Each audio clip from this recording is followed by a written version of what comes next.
Assim vocês não são mais estrangeiros e peregrinos, mas concidadãos dos santos e membros da família de Deus, edificados sobre o fundamento dos apóstolos e profetas, sendo ele mesmo, Jesus Cristo, a pedra angular.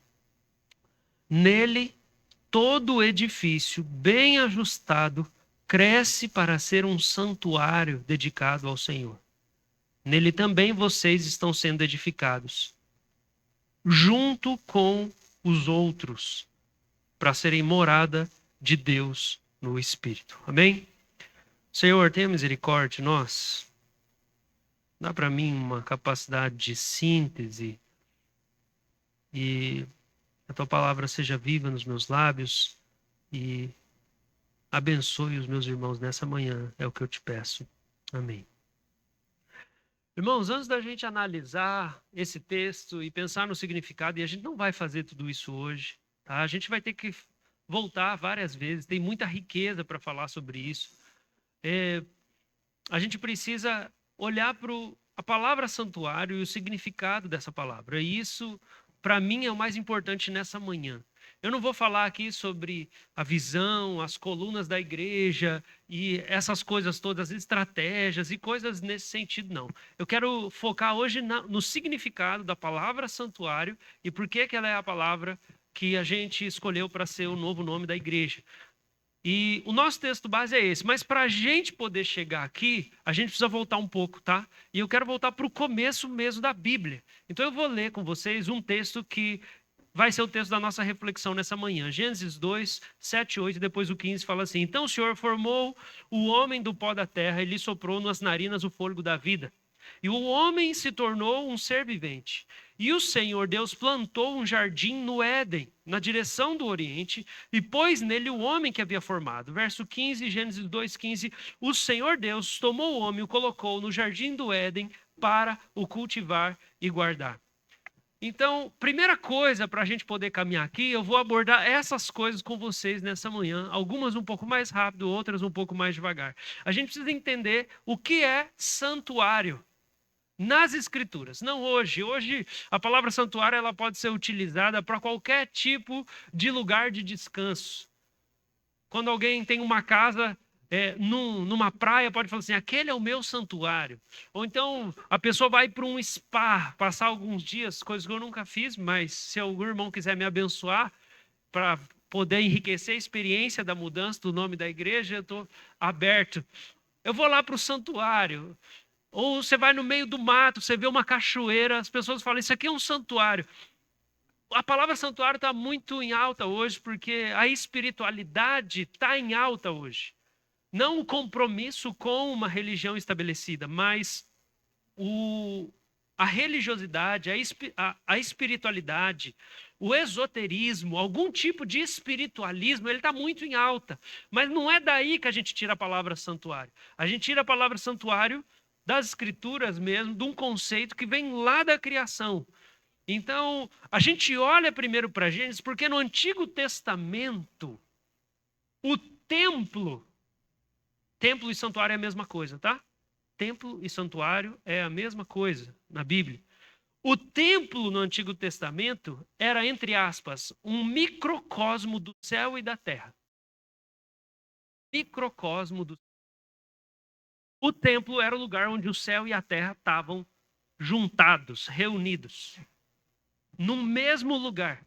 O conceito judeu, o conceito hebraico, vamos pensar antes do povo se chamar judeu, mas o próprio conceito hebraico, quando se pensa em tabernáculo ou em templo, a ideia é que aquele templo, sabe, onde os animais eram sacrificados, o sacerdote ia lá fazer o serviço, a intercessão e tudo aquilo que você vê em Levítico, você vê Hebreus fazendo menção, todo aquele trabalho, ali era visto por toda a comunidade hebraica, o templo era o lugar de encontro do céu com a terra. O céu e a terra convergiam ali.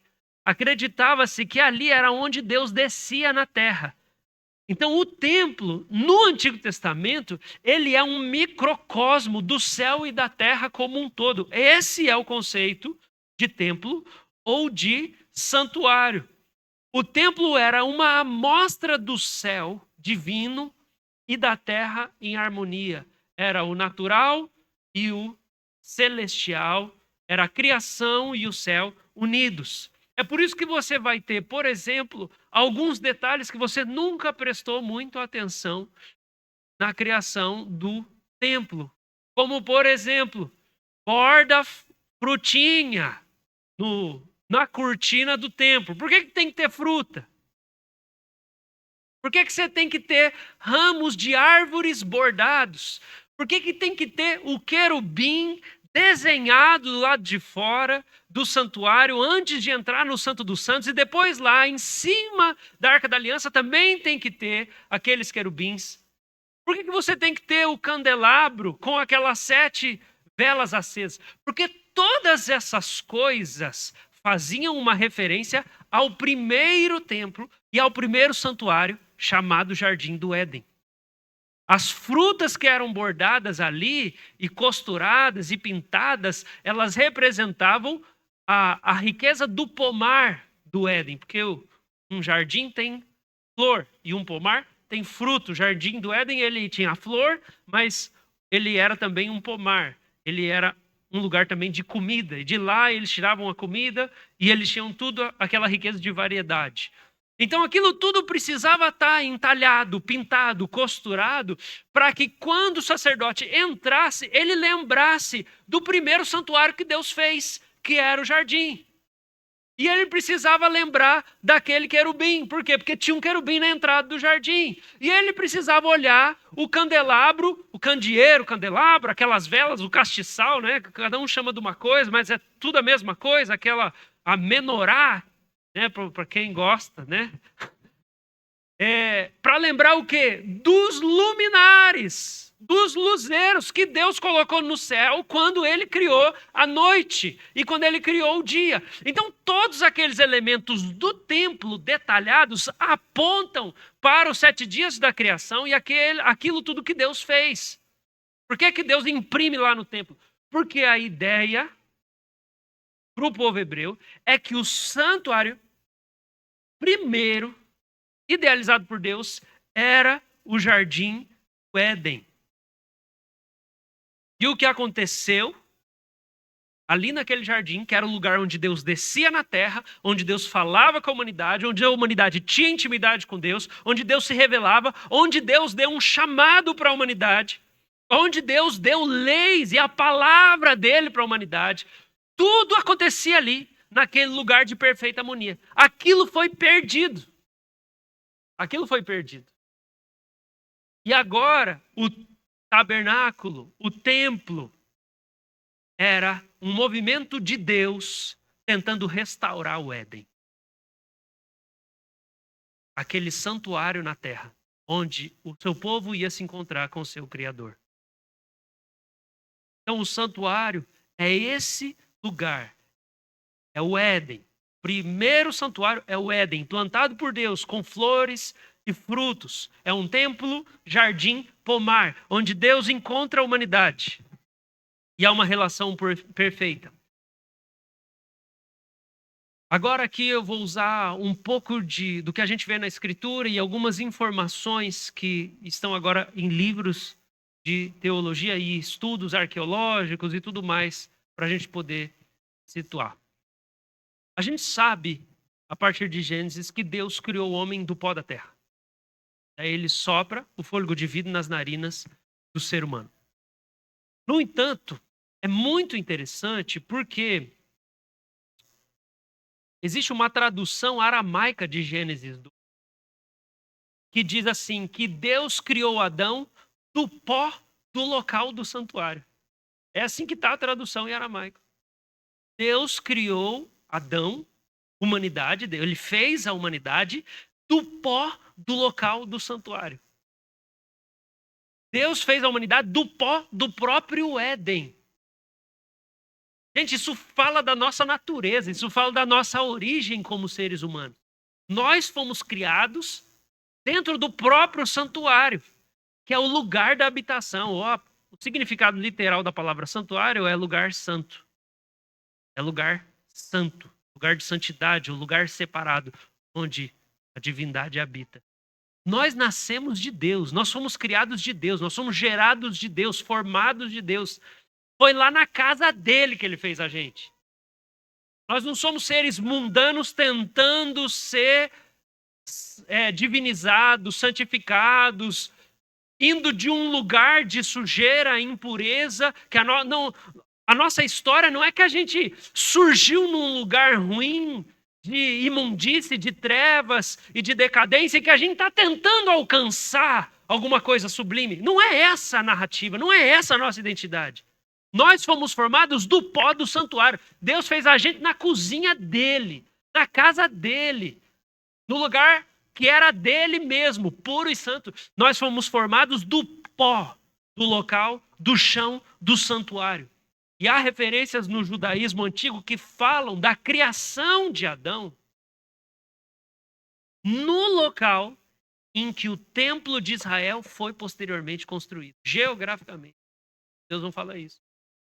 O lugar geográfico onde Deus foi lá, se inclinou, mexeu no barro, fez o boneco, beijou a terra, pôs a boca lá no nariz de Adão e soprou, como um pai faz com o filho, foi na região em que o templo de Israel foi construído, o lugar da casa de Deus. A gente foi formado dentro da casa de Deus, nós nascemos de Deus, nós somos feitos do barro, do lugar da presença de Deus. Então a humanidade, o ser humano foi criado do pó do santuário. Essa é a nossa origem. O santuário é a nossa casa e a casa de Deus. Segunda coisa é que a humanidade foi criada como um ícone dentro do santuário. Porque Deus criou a humanidade. A gente conhece mais familiarmente a expressão imagem e semelhança. Deus nos fez a imagem e semelhança. Deixa eu ler uma parte do livro, me ajuda, missão da igreja, o templo e a missão da igreja. Na antiguidade, os reis erigiam imagens suas nas terras distantes, sobre as quais tinham domínio, para representar sua presença soberana. Então, um rei, quando ele conquistava num empreendimento bélico, numa expansão, ele conquistava uma terra distante, enviando seus guerreiros, seu exército, lá naquela terra, ele ia levar ou mandar um artífice que ia fazer uma estátua dele lá, para mostrar que ele era o soberano sobre aquele local. Sabe o que no século passado significou para nós chegar na lua e botar uma bandeira de uma nação para falar, quem chegou aqui é a gente mesmo. Mais ou menos isso. É um pouco mais complexo, mas essa é a ideia. Você bota a estátua do rei lá e fala assim, quem manda aqui é o rei tal. Depois de conquistar um novo território, por exemplo, o rei assírio, Salmaneser, mandou fazer uma imagem imponente da sua majestade, que ele erigiu sobre um obelisco negro. E depois ele praticamente equipara sua imagem com a da glória do deus Ashur.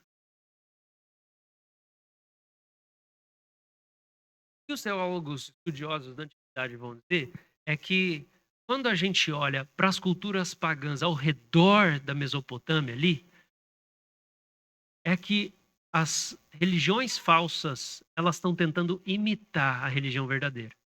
Então, quando você pesquisa no trabalho dos arqueólogos e você vai descobrindo tudo o que está acontecendo na antiguidade ao redor, a ideia é, de onde que eles tiraram isso? Eles copiaram a verdadeira. Então, isso ajuda a gente a montar um pouco o pedaço do quebra-cabeça. Ou seja, por que que o rei assírio constrói uma imagem e fala que aquela imagem dele, a estátua dele, é a glória do seu Deus? Porque de forma semelhante, Adão foi criado como uma imagem do divino rei, para indicar que a terra era governada por Yahvé. O fato de Deus ter feito a humanidade, a sua imagem e semelhança, e colocado o ser humano ali no templo, é para falar assim, esse templo é meu, quem governa aqui sou eu. É isso que significa ser imagem de Deus.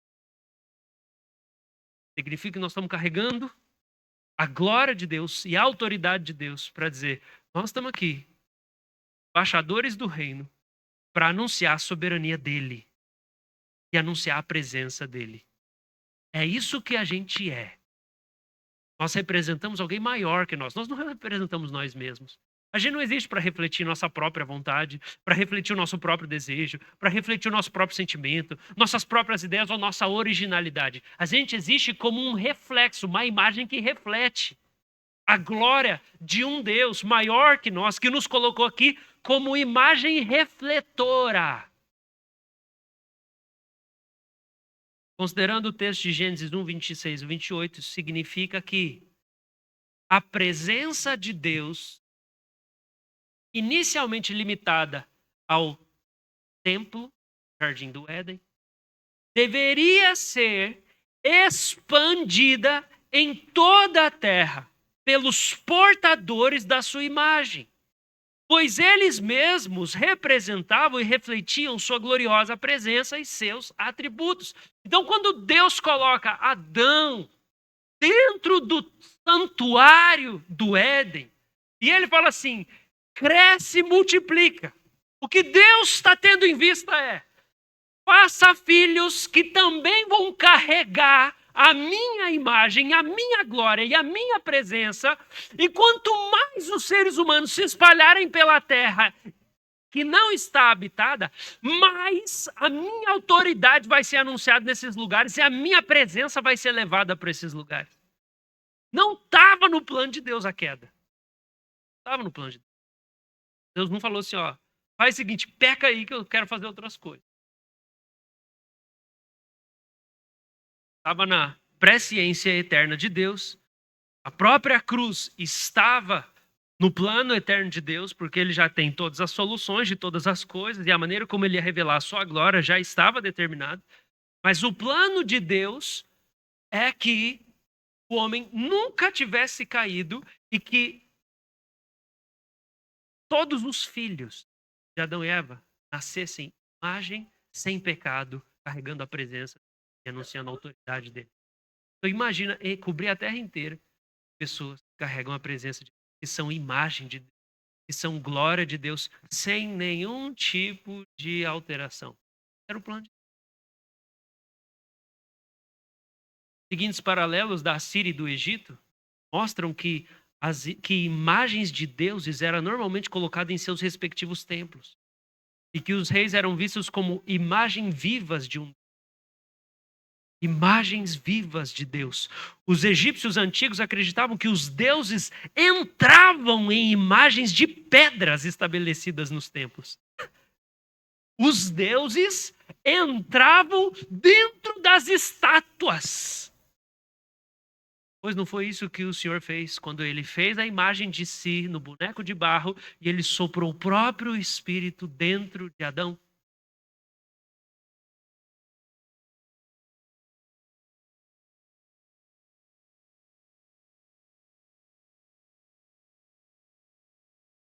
Esse é o plano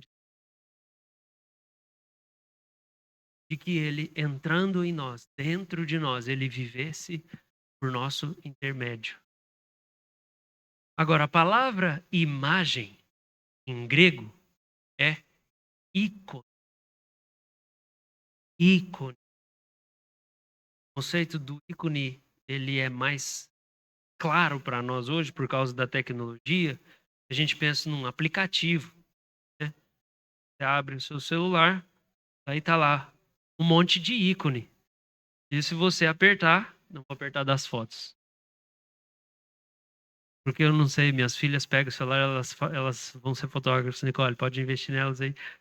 De repente tem, sei o que tem mais.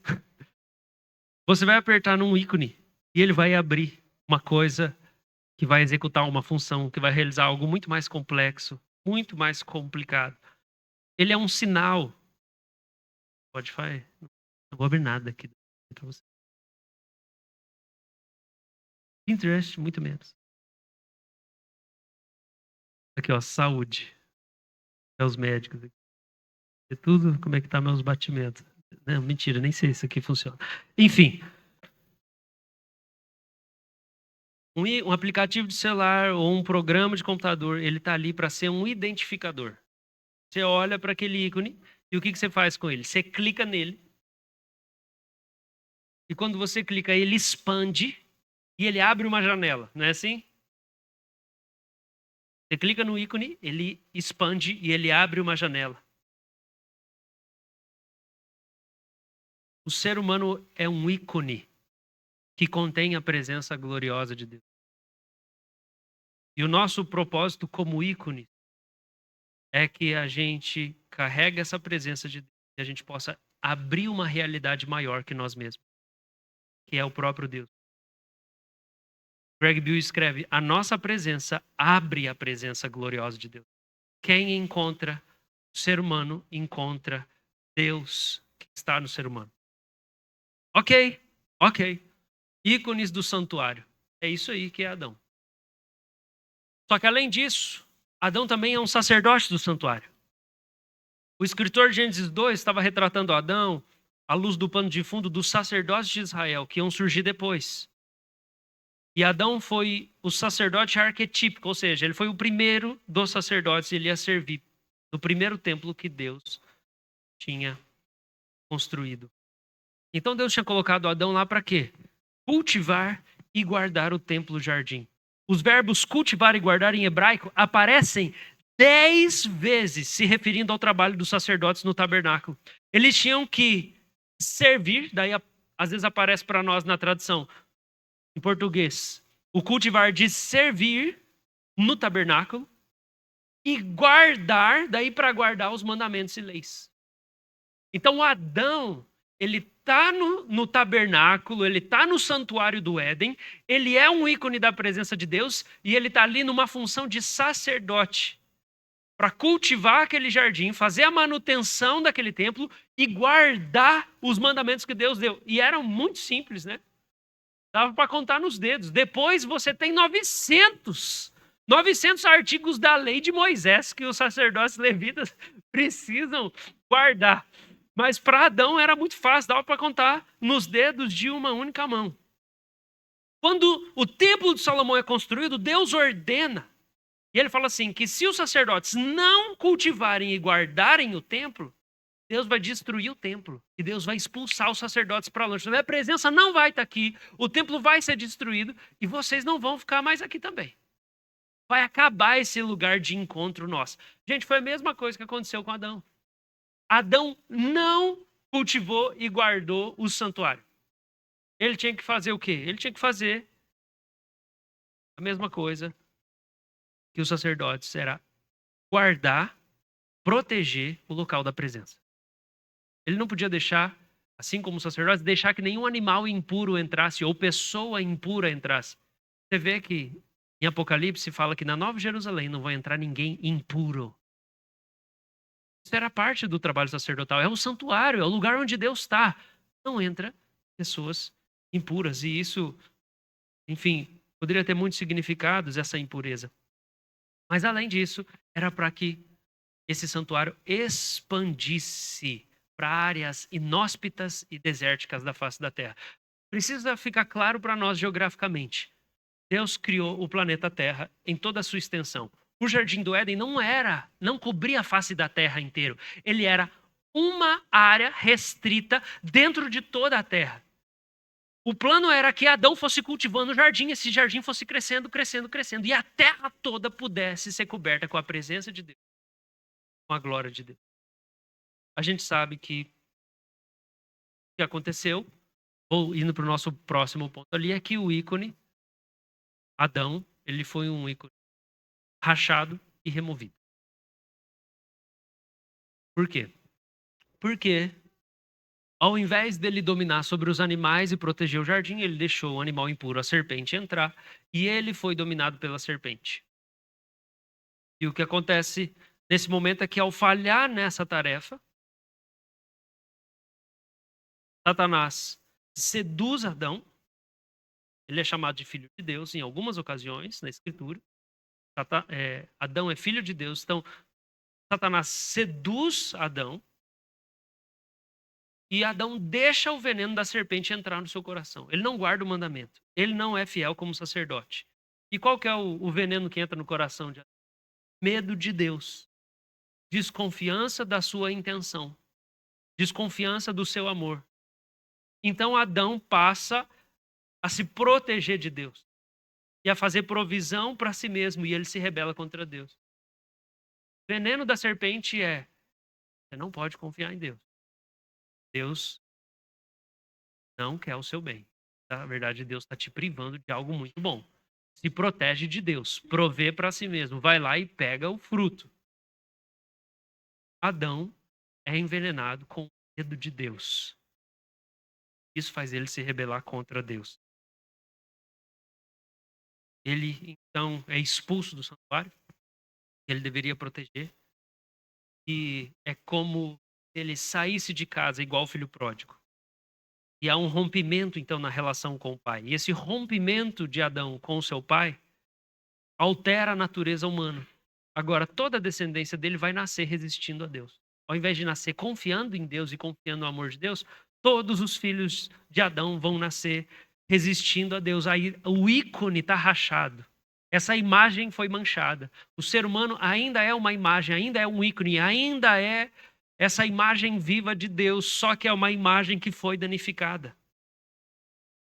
E porque não confia no amor de Deus, vive se rebelando contra ele, fugindo dele, controlado pelo pecado.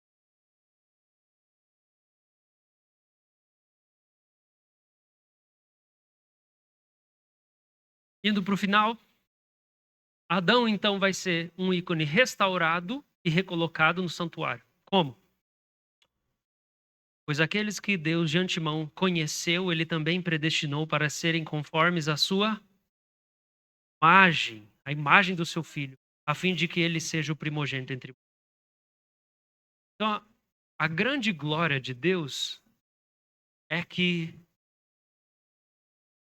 Deus não fica magoado quando ele é rejeitado. Deus não fica magoadinho. Ai, não me chamou para ir na festa. Ai, não me convidou. Eu vi lá no Stories que eles saíram. A grande glória de Deus é que o amor dele não embota com a nossa fuga. Jonas para nós é uma história maravilhosa. Você pode fugir, Deus vai atrás de você lá. No final, Jonas está na praia e Deus está conversando com ele. Jonas, como você está agindo assim, cara? Deus faz de tudo. No fim, ele está lá conversando. Jonas, não, cara. Como é que você não tem dó desse povo? A paciência. Que paciência. A glória de Deus é que o amor dele não é vencido pela nossa ingratidão, pela ingratidão dos seus filhos. Essa é a glória de Deus.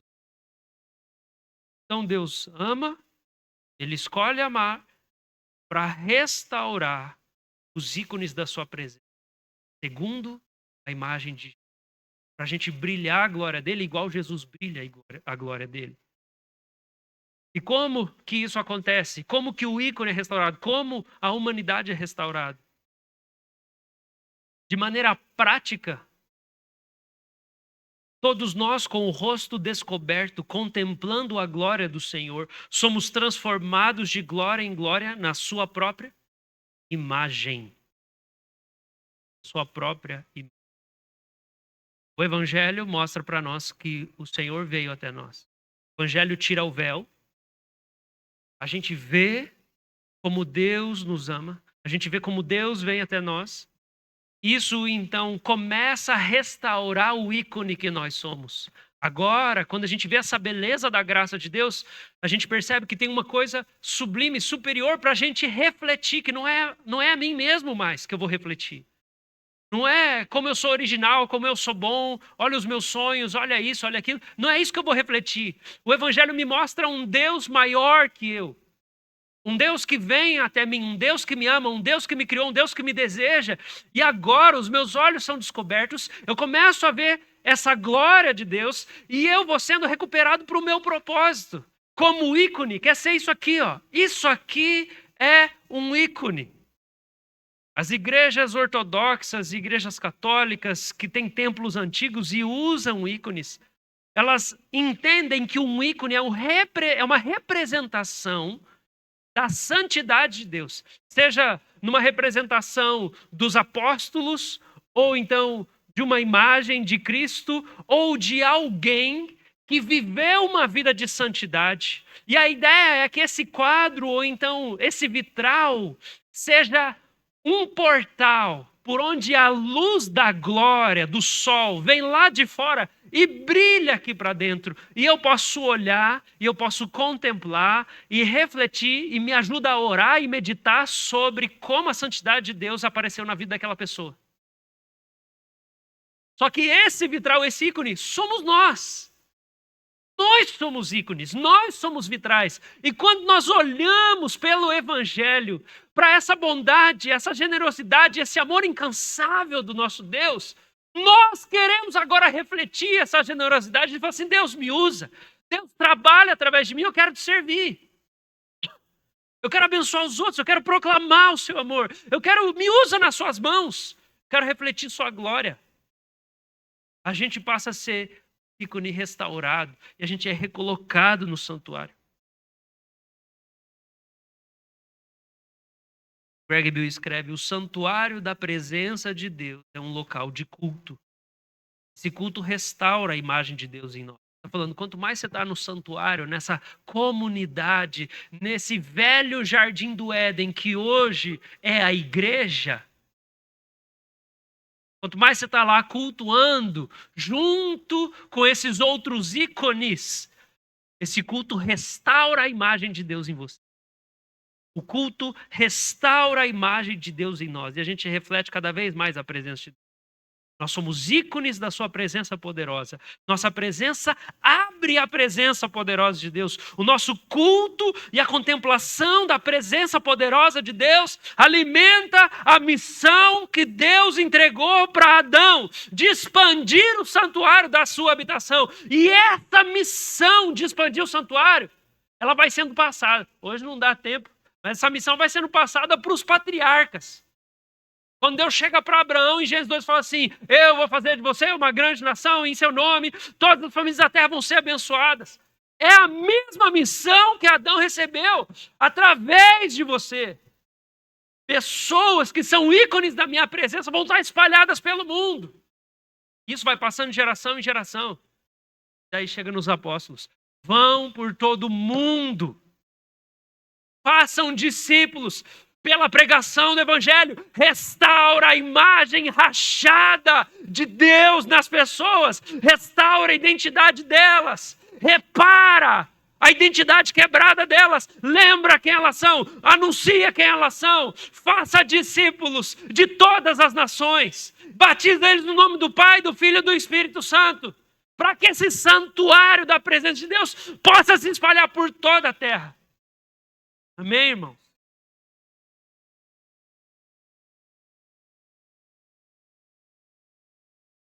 Um resumo do que é o santuário aqui, segundo o texto que a gente leu. Efésios 2, olha comigo novamente. Efésios 2, 21, 22 está assim: nele, todo edifício bem ajustado cresce para ser um santuário dedicado ao Senhor. Nele também vocês estão sendo edificados juntos para serem morados.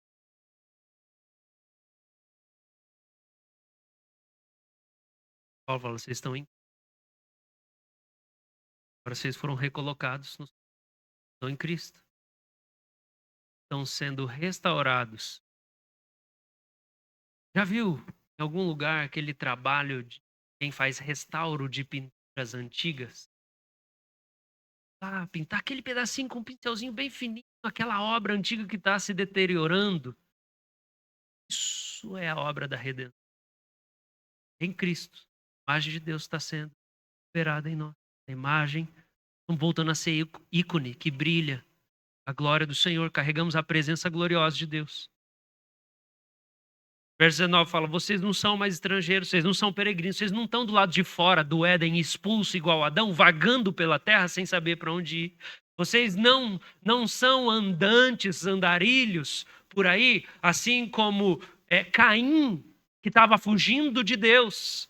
Vocês não são como Jonas, que estão por aí. Vocês não são como o filho pródigo que estava por aí, na miséria e na escassez. Não. Verso 19 fala: vocês não são mais estrangeiros, vocês não são mais peregrinos. Claro que o contexto de Paulo tem a ver com não ser gentil, mas no fundo tá todas essas citações. Mas vocês são concidadãos santos, vocês são membros da família. Vocês são família. Vocês são filhos de Deus, como Adão era filho de Deus. Vocês são imagem de Deus. Agora vocês estão em Cristo bem ajustados. Todo o corpo bem ajustado, bem juntinho, bem colado.